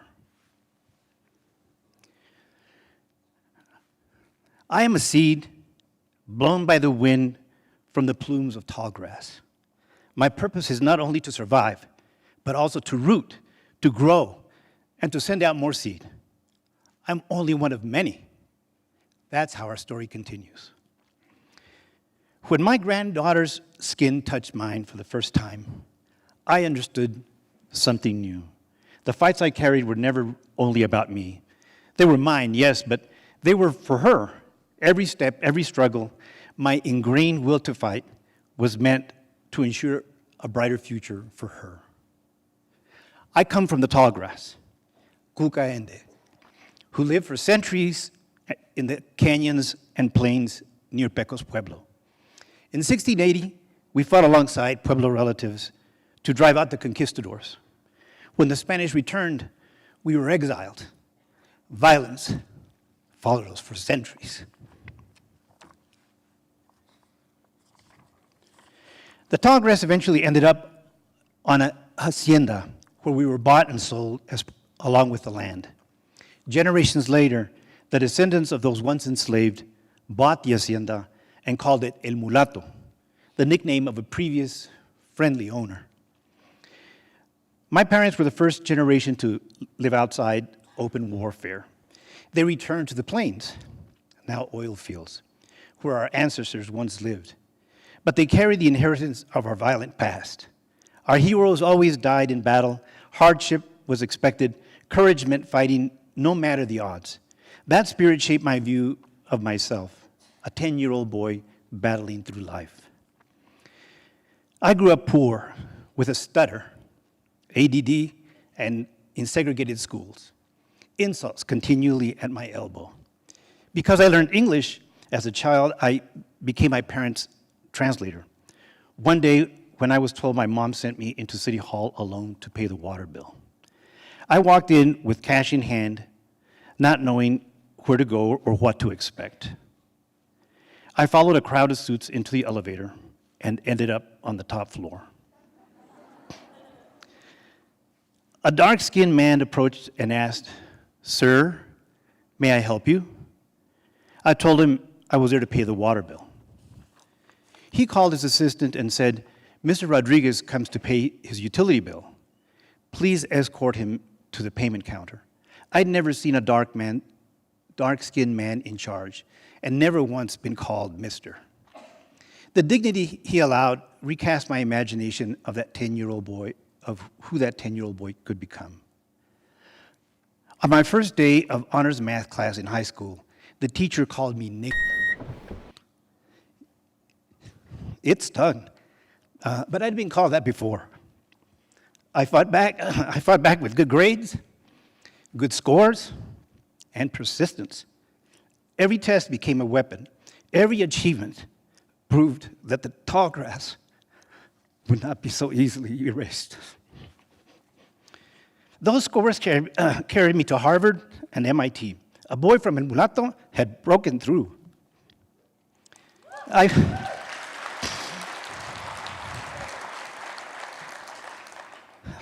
I was the first tall grass to go to college.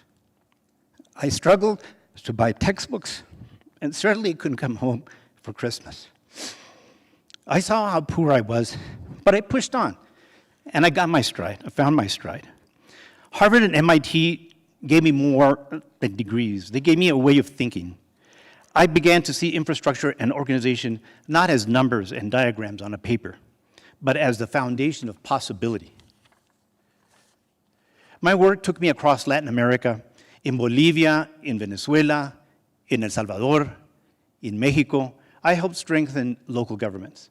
The work wasn't about me fixing things. It was about listening, adapting, building trust, and helping communities design systems they'd carry forward themselves. Those experiences taught me that infrastructure is more than roads and budgets. It's accessible parks for all. It's water flowing clean. It's modern wastewater treatment plants. Infrastructure is how people live with dignity. It's what true community building looks like. I finally made it back to Santa Fe, and for 2 years I worked under Mayor Javier Gonzalez, rest in peace.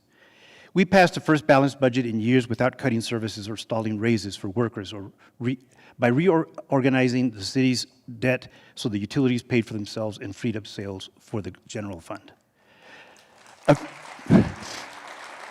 A few years later, a fake audit scandal nearly collapsed the New Mexico Finance Authority. I stepped in and became its chief financial officer. My staff told me, "You're the fourth CFO in under 3 years." The systems were broken, morale was down, public trust was gone. Communities in New Mexico depend on NMFA. Schools, water systems, roads, health clinics happen because of it. If NMFA fails, families and towns don't get the infrastructure they need to make life possible. That responsibility weighed heavily on us. The first 2 years tested my will to persevere.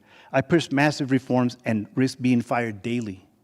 But together with some of my colleagues, we rebuilt the systems, brought morale back up, and restored public trust.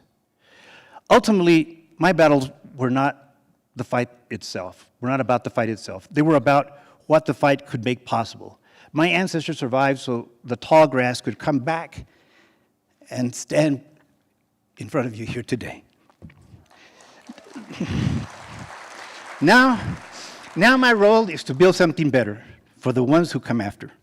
Tall grass bends, never breaks. That's what we carry forward. We rise again and again and again, so our children inherit resilience and a more secure future, not just hardship. That's the lesson I learned and pass on to those who come after. I've done much, but it's not enough. Until I can do no more, I want to keep building. I invite you to do the same for the ones who come after, so they inherit a future brighter than our past.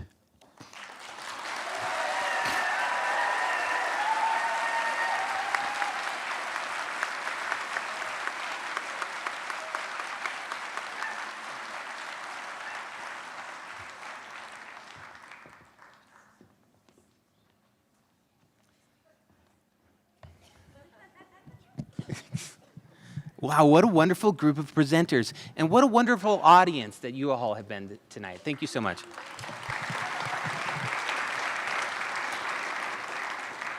And I have to admit something. I have to admit that I thought hearing these presentations would help me decide who to vote for by highlighting the differences between us. But it feels more like we've been exploring what we all have in common. Instead of ending tonight with a narrowed vision of what I stand for, I feel like I'll be leaving with a broadened understanding of what we all stand for. Things like caring for our friends, family, and community. Things like honoring our ancestors and fighting for the generations that come after us. Things like overcoming obstacles to be stronger and do good. Things like leading with joy in our actions and with optimism for the future. Early voting starts tomorrow, and I encourage you all to vote. I would like to thank everyone who helped us remember that it does not have to be a fight over our differences, that instead it can be a celebration of the good that we all share. How refreshing to be voting in an election without anger, angst, and fear. Imagine if we could spread this feeling across our country.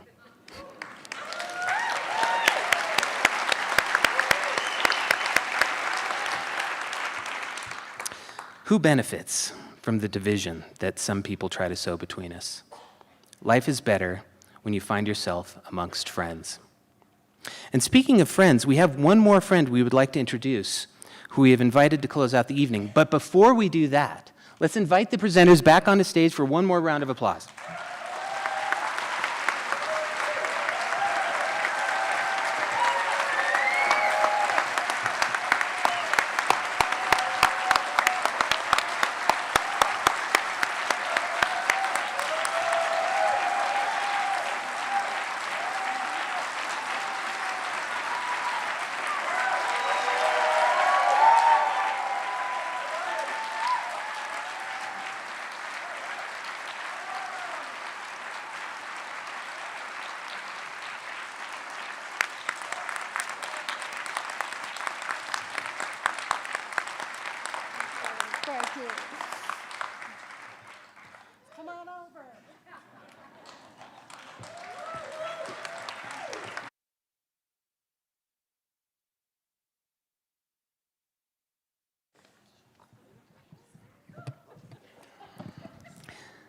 Santa Fe's own David Berkeley is a singer, songwriter, and storyteller whose lustrous and melancholy voice has been praised by the New York Times.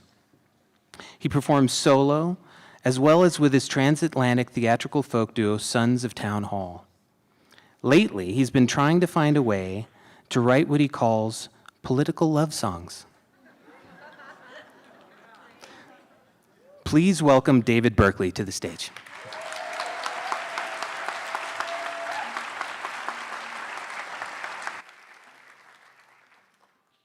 Thank you. Hello. I'm only doing one song, and I'm going to ask you to sing it with me. So, because it's a symbol of community. This has been a very inspiring evening, and it makes me very happy to live here in Santa Fe.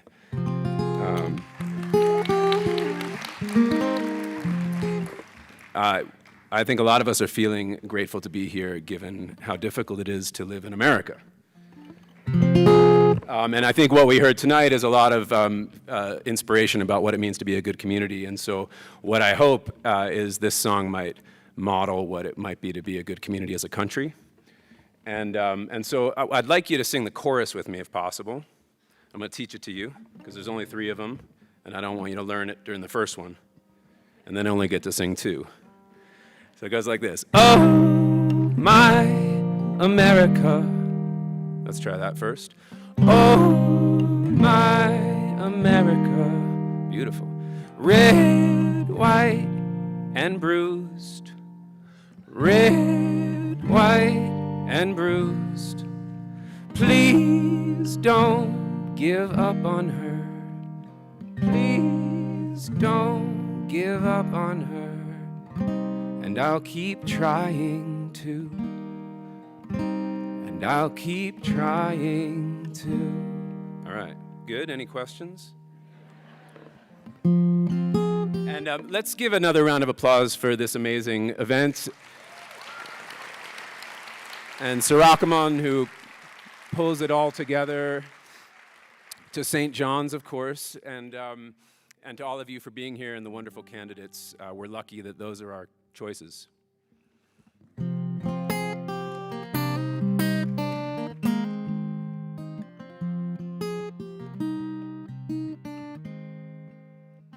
I know it's been harder than you let on, trying to keep it together best you can.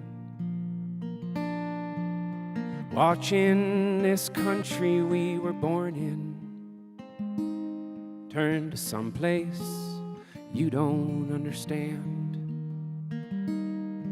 And lately I can't sleep unless you hold me.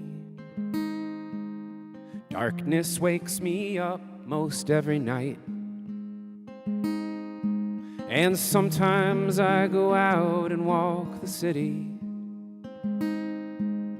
Wonder what we're doing with this life. Oh, my America. Red, white, and bruised. Please don't give up on her. I'll keep trying to.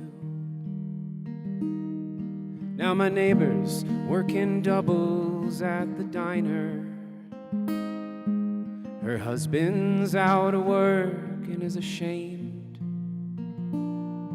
Each night when she gets home, he's always angry at the people who they tell him are to blame.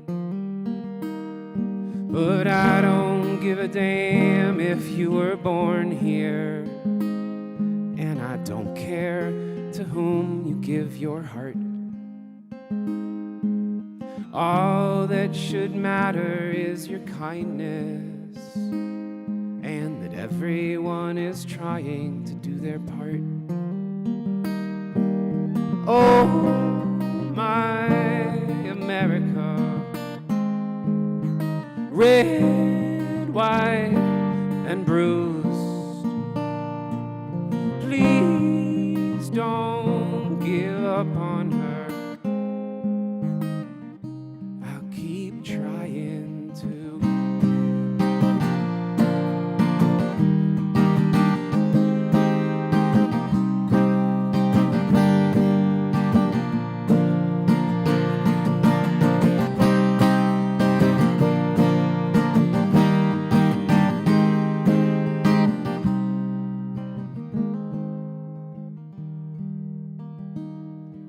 'cause the snows that melt in Minnesota water the fields of Illinois and carry this rowboat toward New Orleans, where Father is fishing with his boys. And the same winds that blow across California sweep the mesas of New Mexico and hold that eagle over Georgia before swirling off the Carolina coast. And the same hopes that I have for my children are the same hopes that I bet you have for yours. And if the same fate is what we all are facing, what's the point of trying to keep score? Oh, my America, red, white, and bruised.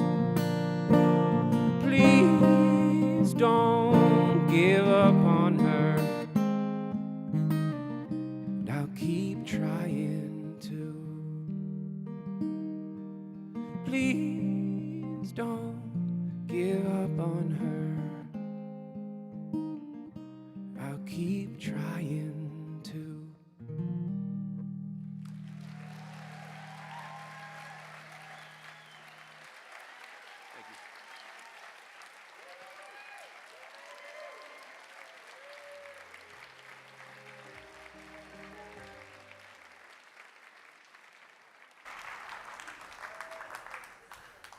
Thank you so much for being with us tonight. We hope you carry this beautiful spirit into our community.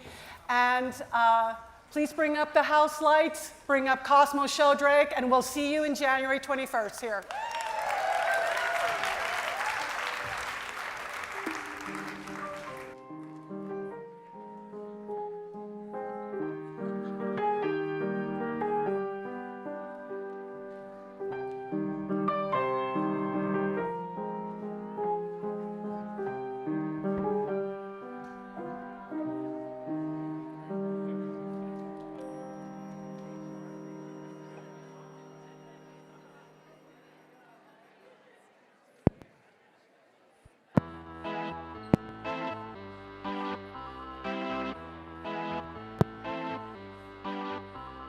Tears on the teardrop, coffee in the coffee pot, the rain on the rooftop gives me peace of mind. While we're down on our strange luck, suddenly I give a fuck. Much too soon to deconstruct what's keeping me inside. Days in the hallways, nobody's a rainy day. You're not impressed by what I say. Staying home on Sundays, waiting for a sunny day. We hold our breath through all this gray.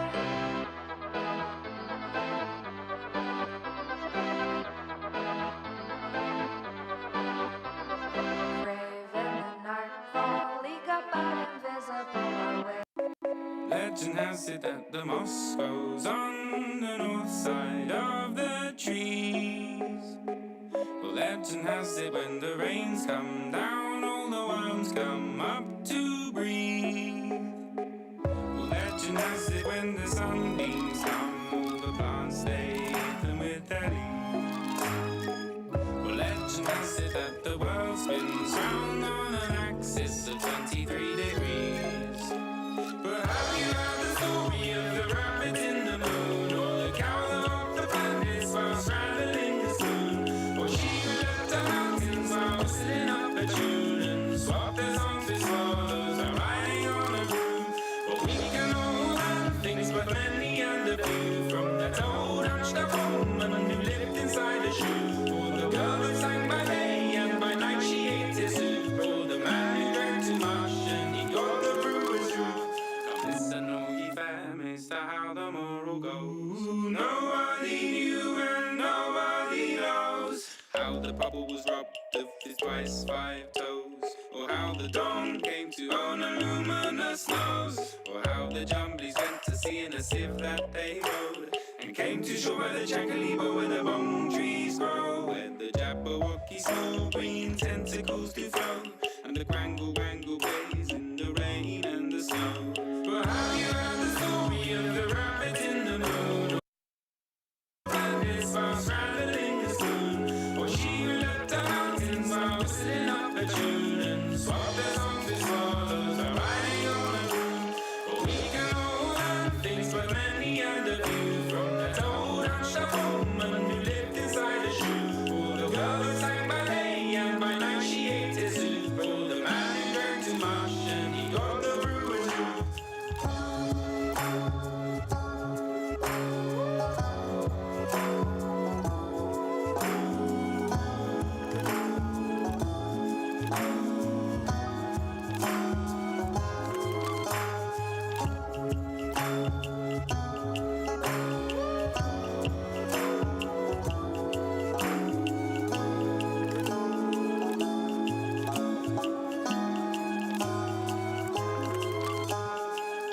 Legend has it that the moss grows on the north side of the trees.